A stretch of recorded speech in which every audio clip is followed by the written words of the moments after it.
There be no golden ticket to settling in the UK. जी हाँ, ये कहा है British prime minister sir Keir Starmer ने अपनी एक पोस्ट में। ये बहुत इंपॉर्टेंट बात है जो कि उन्होंने दोहराई भी लास्ट वीक बीबीसी को एक दिए गए इंटरव्यू में, जिसमें उन्होंने कहा कि यूके बहुत ज़्यादा बड़ी तादाद में इमिग्रेशन कवानीन में चेंजेस के लिए प्लान्स कर रहा है, जिससे यही मुराद है कि यूके अपनी इमिग्रेशन पॉलिसी को शिफ्ट कर रहा है, सख्त कर रहा है। बहुत सी वजूहात हैं उसकी। सबसे इंपॉर्टेंट बात, नॉर्दर्न फ्रांस का जो चैनल है उसके थ्रू, बोट्स के थ्रू जो 32,000 अफराद इस साल यूके में आ चुके हैं अब तक, इलीगल इमिग्रेंट्स हैं, और इसके अलावा 1,11,000 अफराद इस साल के मिड तक असालम अप्लाई कर चुके हैं यूके में, जो कि 2001 के बाद से लेके अब तक सबसे ज़्यादा रिकॉर्ड तादाद है। यूके ने सबसे ज़्यादा चेंजेस जो किए हैं, जो कि बहुत ज़्यादा बैडली हिट भी करेंगे इमिग्रेंट्स को, उनमें सबसे इंपॉर्टेंट चीज़ थी settlement in the UK after 10 years of residence. जी हाँ, और इसके अलावा यूके ने जो फैमिली यूनिफिकेशन थी, जो सेटल्ड रेफ्यूजीज हैं जिनके केसेस पास हो चुके थे, उनको भी गुज़िश्ता मंथ उन्होंने ऑटोमेटिकली रोक दिया था न्यू एप्लीकेशंस के लिए। और अब यूके ये भी कह रहा है कि जो फैमिली यूनिफिकेशन होगी, असालम सीकर्स जिनके केसेस पास हुए हैं, उसको भी वो अलाउ तो कर देगा, लेकिन उसको वो बहुत मुश्किल बना देगा कि उस पे आने वाले लोग लॉन्ग रूट सेटलमेंट के थ्रू ही यूके में सेटल हो पाएंगे। इसीलिए उनका जुमला काफ़ी फेमस है कि गोल्डन टिकट नहीं होगा अब यूके आपका यहाँ पे परमानेंटली सेटल होने के लिए, बल्कि आपको अर्न करना पड़ेगा। मोस्टली फोकस तो गवर्नमेंट का ये था कि ये सेटलमेंट रूट जो है इसको मुश्किल बनाया जाए ऐसे लोगों के लिए जो कि रेफ्यूजीज बन के यूके में आते हैं और फिर यूके में रह के वो असाइलम अप्लाई करते हैं, किस तरीके से उनका असाइलम पास भी हो जाता है, फिर वो सेटलमेंट भी यहाँ पे हासिल कर लेते हैं, ब्रिटिश सिटीजनशिप भी हासिल कर लेते हैं। मेन मकसद था इस चीज़ को रोकना।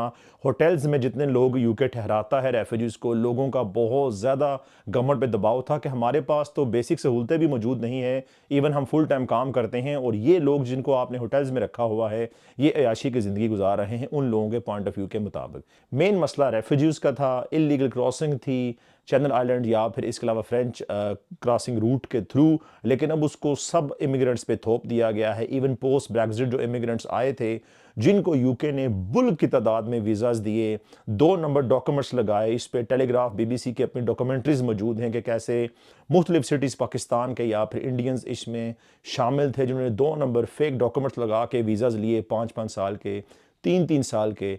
अब उन सब पे भी मलबा गिरेगा। जी हाँ, किस्सा शुरू तो इलीगल इमिग्रेंट्स के थ्रू हुआ, लेकिन इसके अलावा जो अब लीगल तरीके से जेन्युइन डॉक्यूमेंट्स पे जिनका राइट था, प्रॉपर जॉब हासिल करके लोग यूके गए हुए थे, अब वो सब भी इससे सफ़र करेंगे। सफ़र कैसे करेंगे कि कैरियर वर्कर वीज़ा ख़त्म कर दिया गया। सफ़र इसलिए करेंगे कि स्टूडेंट वीज़ा पे डिपेंडेंट्स का सीन ख़त्म कर दिया गया। सफ़र इस तरह से करेंगे कि सेटलमेंट यूके में 5 साल की बजाय 10 साल कर दी गई। ये बहुत ज़्यादा डिवर्स इफेक्ट डालेगा ऐसे अफराद पे जो कि बआसानी कनाडा, ऑस्ट्रेलिया, जर्मनी, यूएसए इस तरह की कंट्रीज़ को चूज़ कर सकते हैं, लेकिन उसके बावजूद उन्होंने यूके को प्रेफर किया।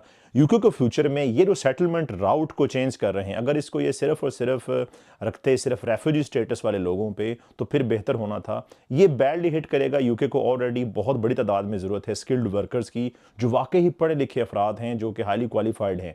वो ही जब आना यहाँ पे कम हो जाएंगे, उनको पता होगा 10 साल में यहाँ पे नेशनलाइजेशन होनी है, और ये भी नहीं पता कल को जब टोरीज आते हैं तो कैमी बेदेनो पहले कह चुकी हैं कि हम 15 साल बाद जो है वो सेटलमेंट सिटीजनशिप का इख्तियार देंगे। और उसके अलावा अगर far right party Reforms UK आ जाती है, नाजर फराज उनके कह चुके हैं कि वो तो सिरे से सेटलमेंट को यूके में मानते ही नहीं है, बल्कि टेम्पररी वीज़ाज़ के हामी हैं जो कि बार बार रिन्यू होते रहते हैं।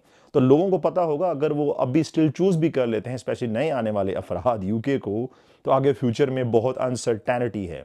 यूके को एक वाज़ेह पॉलिसी अपनानी होगी जो कि इलीगल इमिग्रेंट्स के लिए अलग से हो, लोअर स्किल्ड वर्कर वीज़ाज़ के लिए अलग से हो, और उसके अलावा जो हाईली क्वालिफाइड अफराद हैं उनके लिए अलग से हो। सिर्फ ऐसे अफराद जो कि बोर्ड्स पे इलीगली यूके में आते हैं, उनके बिहाफ पे आप लोग पढ़े लिखे अफराद जो कि मास्टर या पीएचडी डिग्री होल्डर्स हैं, आपके मुल्क में रह रहे हैं, आप उनको भी सज़ा ना दे लें। सिटीजनशिप आप रख लें कि जी 10 साल बाद अप्लाई कर लें, लेकिन इंडेफिनिट लीव टू रिमेन जो परमानेंट रेजिडेंस है वो 5 साल में ज़रूर रखनी चाहिए, स्पेशली हाईली क्वालिफाइड अफराद के लिए, स्पेशली ऐसे अफराद के लिए जो कि प्रॉपर लीगल राउट्स के थ्रू यूके आए आए हैं उनको ये बेनिफिट देना चाहिए। यूके जो अपनी एफर्ट्स कर रहा है इलीगल इमिग्रेंट्स को रोकने के लिए, जैसा कि 3.40 मिलियन यूरोस के इक्विवेलेंट बाल्कन स्टेट्स को वो फंडिंग करेगा कि लोगों को वो वहीं पे सेटल करें किस तरीके से, जो कि आगे क्रॉस करके बॉर्डर दाखिल होना चाहते हैं यूके की तरफ। लेकिन ज़रूरत इस अमर की है कि एक प्रॉपर कमेटी बनाई जाए। यूके को होम सेक्रेटरी के अलावा अब, यानी स्पेशली जैसा कि कनाडा में होता है, उस तरह इनको अलग से इमिग्रेशन मिनिस्टर चाहिए। यूके एक इमिग्रेंट कंट्री है, अरसा दराज है, यूके को अलग से इमिग्रेशन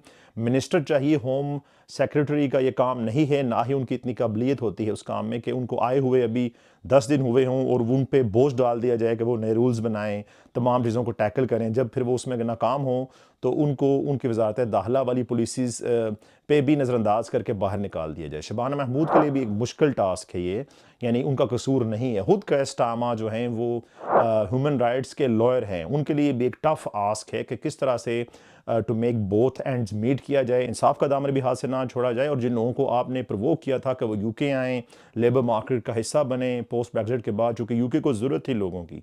जब ब्रेग्जिट हुआ तो जो यूरोपियन कंट्री से लोग आना बंद हो गए यूके में, यूके को ज़रूरत थी बाकी ममालिक से अफराद की लेबर की। यूके ने मंगवा तो ली, अब उनको संभालना मुश्किल हो रहा है यूके के लिए। बहुत अच्छा होता अगर उसी वक्त प्रॉपर मेजर्स उठाए जाते। और अब इस useless to cry over spoiled milk, अब पछताए क्या हो जब चिड़ियाँ चुग गई खेत। अब बहुत देर हो चुकी है। जो एजेंट हैं पाकिस्तानी इंडियन नज़ाद एजेंट जो कि ब्रिटिश बने हुए हैं, वहाँ पे रहते हैं, या फिर जो नेटवर्क एजेंट्स का, वो अरब खरबपति बन चुके इस अरसे में। एक एक 1.5 सवा 2 करोड़ पे का वीज़ा बेचा गया। अब वो अफराद मज़े से ज़िंदगी गुजार रहे हैं। इफ़ेक्ट कौन लोग होंगे? रेफ्यूजीज़ इफ़ेक्ट होंगे। जो लोग वीज़ा पैसे दे के गए 1 डेढ़ 2 करोड़, पहले वही इकट्ठा करना मुश्किल हो रहा है। अब उस पर मज़ीद आगे उनको स्पॉन्सरशिप पे मसले होंगे, मज़ीद खजलियाई होगी, मज़ीद परेशानियाँ होंगी। यूके गवर्नमेंट को एक प्रिसाइजली अलग से इमिग्रेशन मिनिस्टर जो है वो मुतारफ़ करवाना चाहिए, जो कि सिर्फ इमिग्रेशन पे फोकस्ड हो, और उसके अलावा वो ऐसी पॉलिसीज़ लाए जो कि सबको अलग से एड्रेस करे। आप घोड़ा गधा एक ही हंटर से नहीं हाँक सकते।